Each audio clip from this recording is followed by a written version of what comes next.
आज भाद्रपद कृष्ण पक्ष की अष्टमी है, जिसे हम जन्माष्टमी के रूप में मनाते हैं। और आज रात्रि में 12 बजे भगवान श्री कृष्ण का आज की तिथि में जन्म हुआ था। श्री कृष्ण लीला पुरुषोत्तम है, इसलिए वो रात्रि में 12 बजे जन्म होता है। परंतु भगवान श्री राम मर्यादा पुरुषोत्तम है, इसलिए दिन में 12 बजे उनका जन्म माना गया है। भगवान राम मर्यादा पुरुषोत्तम है, इसलिए नवमी तिथि को जन्म लेते हैं, क्योंकि 9 जो है मर्यादा का अंक है। परंतु श्री कृष्ण अष्टमी को लेते हैं क्योंकि वो 8 का अंक जो है वो माया का अंक है। पूरे भारतवर्ष में भगवान श्री कृष्ण को विभिन्न रूपों से पूजा जाता है और पूरे भारतवर्ष में जन्माष्टमी अलग अलग तरह से मनाई जाती है। राजस्थान में भगवान श्री कृष्ण को श्री नाथ जी के नाम से जाना जाता है। उसे भक्त लोग नाथ जी भी कहते हैं और श्री जी भी कहते हैं और श्री नाथ जी भी कहते हैं। श्री नाथ जी का विग्रह उन्होंने अपनी उंगली पर गोवर्धन पर्वत उठा रखा है। पूरे गुजरात में श्री कृष्ण को द्वारकाधीश के नाम से जाना जाता है और उनका मंदिर द्वारका में भी है, तो डाकोर जी में भी है, और दोनों जगह वे द्वारकाधीश के रूप में प्रतिष्ठित है। और द्वारकाधीश का स्वरूप चतुर्भुज विष्णु का स्वरूप है, परंतु वे श्री कृष्ण ही है। पूरे महाराष्ट्र में श्री कृष्ण को विट्ठल के नाम से पूजा जाता है।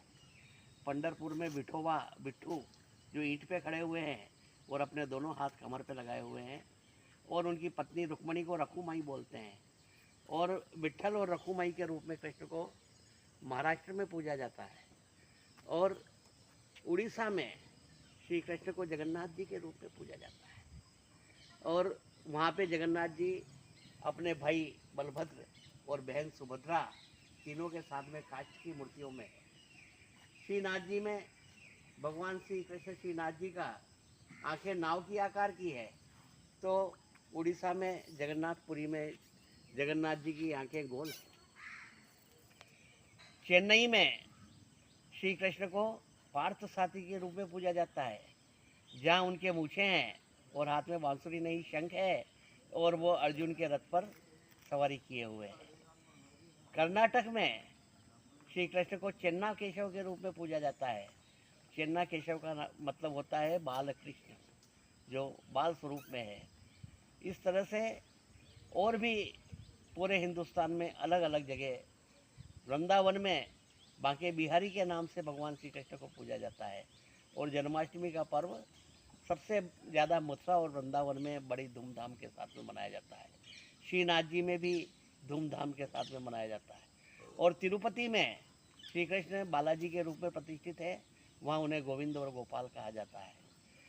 कर्नाटक में चेन्ना केशव हैं, तो श्रीनाथ जी से लेकर चेन्ना केशव तक श्री कृष्ण के पूरे भारत में अनेक रूप है और उन्हें अनेक रूप में पूजा जाता है।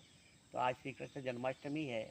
आज के दिन का महत्व ये है कि धर्मराज सावित्री से कहते हैं कि आज के दिन जो व्यक्ति व्रत रखता है उसे 20,000 एकादशी के फल के बराबर फल की प्राप्ति होती है। और वायु पुराण में ये उल्लेख आया है कि आज के दिन कृष्ण जन्म से पूर्व जो आहार ग्रहण करता है उसे नराधम की श्रेणी में लिया गया है। इसलिए आज यदि दिन भर निराहार रहा जाए, भगवान श्री कृष्ण का चिंतन स्मरण भजन किया जाए, और रात्रि को कृष्ण जन्म होने के बाद में यदि अनुकूलता हो तो आहार लें, और इस प्रकार से कृष्ण जन्माष्टमी यदि आप मनाएंगे तो आपके जीवन में न कोई विषाद आएगा, न दुख आएगा, न तनाव आएगा। आपका जीवन सुखी और संपन्न होगा।